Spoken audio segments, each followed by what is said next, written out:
So that foresight, wait, is that what it's called? Hindsight? Foresight? Hindsight?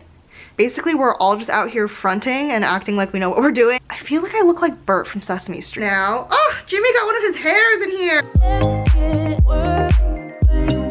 Hey guys, okay, so I asked a bunch of you guys what questions you had for me on my Instagram page, and a bunch of you guys sent in some stuff, so I figured I would do like a Q&A sesh, chit chat, get ready with me. Okay, first things first, moisturize with Neutrogena Hydro Boost. Recently I actually started using Retin A, which is a retinoid, and it's supposed to be for like acne. It makes your face peel like a mofo. I don't really know if this is the best. This is like a good moisturizer for you guys that live in like really hot places where you're sweating all the time, because this dries really dry.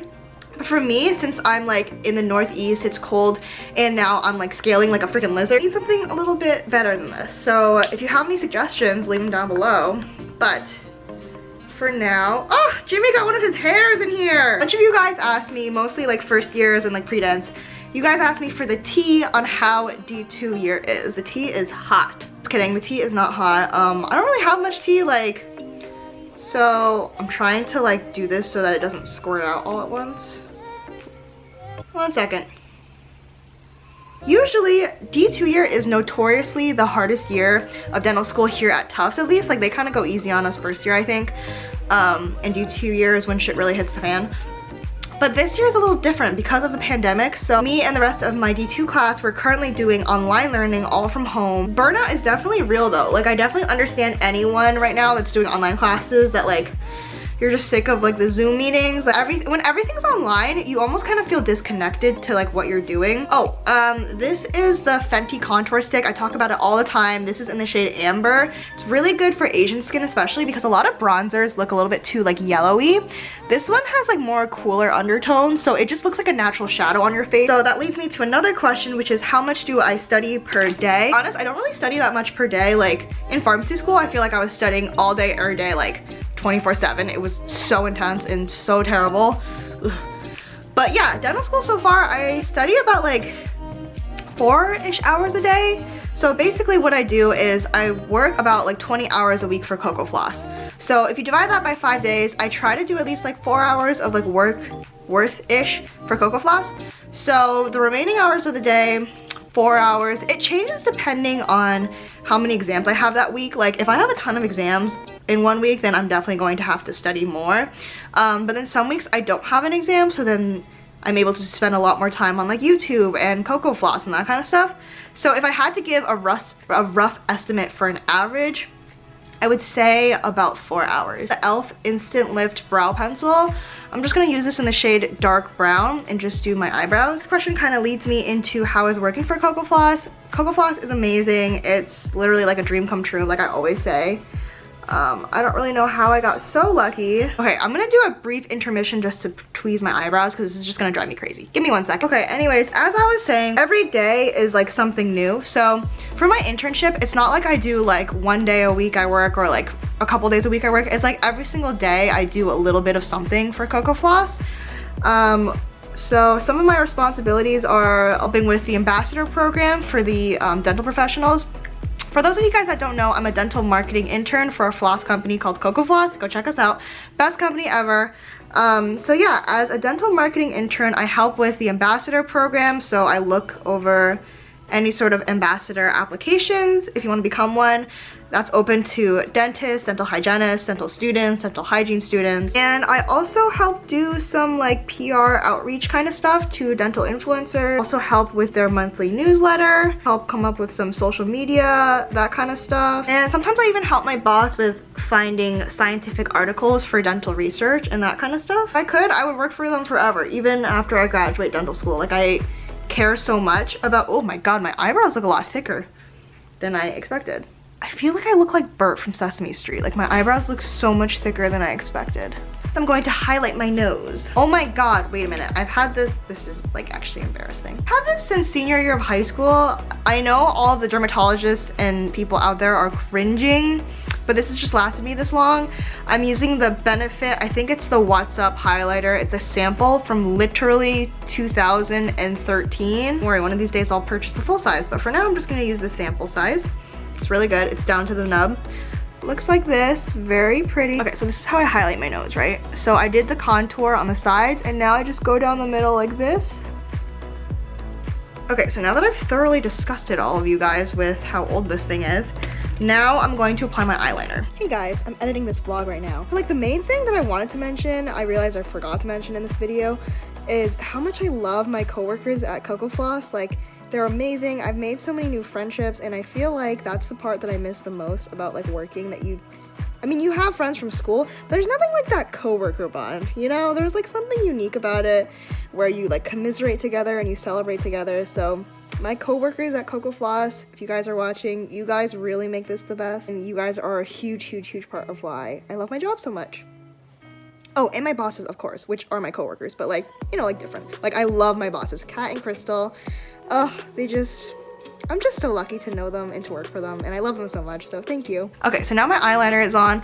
This is the Revlon Color Stay Crayon, and this is in the shade Black Brown 202. I've been using this stuff for literally the last like 4 years or so. It's kind of like my go-to. So another question that you guys asked me is how to deal with imposter syndrome. So next I'm going to put on eyeshadow while I do that. Anyways, how to deal with imposter syndrome. Everyone has imposter syndrome. Let me just get this out of the way. Like, literally no one doesn't have imposter syndrome. Basically, we're all just out here fronting and acting like we know what we're doing. Here are 3 ways that I like to deal with imposter syndrome. Number one thing that really helps me is journaling what I'm grateful for. Because when you put to paper, like, all of the amazing things that you have in your life, the people, the love, the whatever you have something to be grateful for. Like, even if it's just the roof over your head, like the feeling of sunlight, having an able body where you can like move and do what you want, it makes you realize like, wow, no, I am equipped to do whatever it is that I want to do. It doesn't matter that like he, she, like whoever you're comparing yourself to has all that, because I have all this and more. Let me read you this one quote from one of my new favorite books that I got recently. It's called What a Time to Be Alive. It's by Chidera Iguri.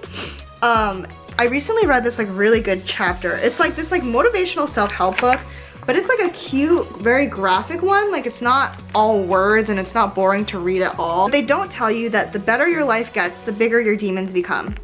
Just remember that everything revolves around balance. It will never be perfect, but it will always get better. When it gets unbearable, it's worth remembering these are the problems that you didn't know you asked for when you were praying for those blessings. So it's really easy to forget that, but I think it's really important to stay grateful and humble. And then also, when you remember all the things that you're grateful for, you kind of like see more opportunities lining up. Like, oh yeah, I do remember this one friend from college that did this, that could help me on this. Or like, I do remember this other opportunity from my boss. Like, there's always going to be connections out there for you to make. You just need to go out there and like initiate it. Okay, so another thing to help combat imposter syndrome is finding the right mentors, because mentors can make a world of a difference for you. They are like key to getting anywhere that you need in life, and that is solely what I believe is one of the #1 most important things. Basically, find a mentor that is where you want to be in a couple years. Like, if you want to run your own dental practice someday, reach out to a dental practice owner. If you want to work at an independent pharmacy or do pharmacy consulting or something alternative pharmacy, find someone on LinkedIn with those credentials, and really reach out to them, because a lot of people are very open to mentoring. It's just they need someone to approach them. It's so important because A, you can ask them questions and tips. B, mentors are also really important because they can foresee challenges and opportunities for you that you can't even see yourself, because they've already been there, they've been in your shoes. So that foresight, wait, is that what it's called? Hindsight? Foresight? Hindsight? That insight that they have is so important. They will tell you themselves, I felt imposter syndrome when I was in your shoes. I felt not good enough because X, Y, and Z. I felt this and that about myself. And they can help lift you out of this cloud of imposter syndrome and help remind you that you are where you need to be. And one last thing to help with imposter syndrome, besides finding a mentor, is mentoring yourself. Because what do you think I'm doing right now? I love running my Instagram page and this YouTube page because I love mentoring you guys. It makes me feel like I'm giving back to the community and like sharing a little bit about the things that I learned along the way. And that also helps with my imposter syndrome, because when I make all of these resources for you, like these videos or give this advice, I realize like, wow, I've actually come so far, And it's really important to like give yourself a little pat on the back when you help out a friend, all that kind of stuff. That just makes you feel like you have a purpose and like you're not a fraud because you do know things. But yeah, right now think about where you are in life, and yeah, you have a lot more to go. We all have so much more to go, but think about how far you've already come. Honestly, treating imposter syndrome is all about just reminding yourself that you have a toolbox of skills and thoughts and experiences that is so unique and precious to this world that you can't be replaced. Like, there's no one else out there that has seen the things you've seen, done the things that you've done, and so that is why you shouldn't ever feel like an imposter, because you bring amazing things to the table. Okay, a lot of you guys asked about study tips, and I don't want to bore you guys because I've made literally like that's like all that my content is basically. So if you want some study tips, definitely follow me on Instagram, but I'll link below my videos. I have a video on how to study, I have a video on how to take notes, and I have a video all about mistakes that you're making while you're studying and how to be more effective. So watch those 3 videos, and if you still have questions, comment them down below and I'll see if I can answer even more for you. So the eyeshadow palette that I'm using right now is the Magnifi Eyes Nude Edition. Magnifi, I definitely did not pronounce that right. It's by Rimmel London. You can get it at the drugstore. This color is like my everyday color. It looks dark on camera, but it actually shows up pretty like light on your eyes. So I'm gonna use this for like over in like the corners of my eyes. Some days if I want a little more like zhuzh, I use this darker like brown, almost purple-ish color, like dark taupe color, and I put that into the corners to give more smoke to the corners of my eyes to help brighten. So anyways, a bunch of you guys were asking how I like living with Jimmy so far. Living with Jimmy and a significant other has been great. I know that I've opened up before about how I was like scared to move in with a significant other because I felt like it was such a big change in my life. I don't know why, because like I love Jimmy and like I know, or like I know that Jimmy and I are gonna end up together. So in my head, I was like, this is the final step before marriage and living together forever and all that kind of stuff. So I was like definitely overthinking it in my head.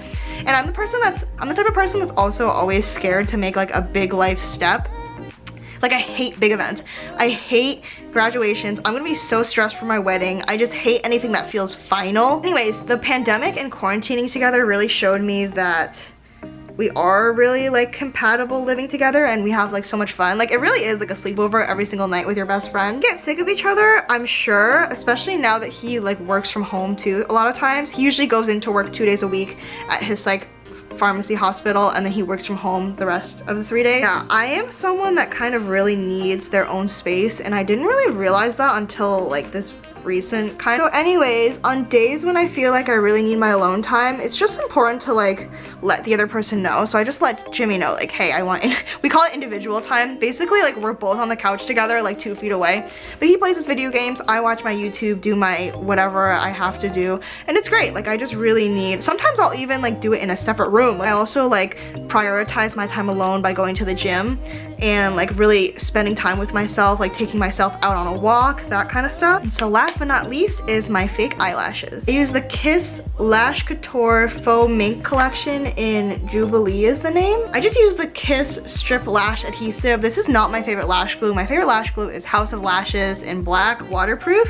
but I'm currently running out of that, so I'm just conserving, and I know that this is just for a little bit, so I'm just gonna use it. I know everyone says this, but just in case you don't know, the key is to not put on your lashes while the glue is still wet. You have to wait for it to get a little tacky and dry. So wait a couple minutes and then put it onto your eyes. And after a while, you've done this so many times that it just becomes like second nature. Okay, so basically this is the finished makeup look. My camera died before I was able to close this out, so I'm on my phone, but I answered all of your questions and that worked out. I basically got ready. Yeah, I definitely don't do this makeup look every single day, but it is my typical like filming look, I guess. So anyways, if you have any questions about what I used or anything else, comment them down below. I love to hear from you guys, and if you like what you saw, please like and subscribe. It means so much to me. Thanks so much for watching, and I'll see you guys next time.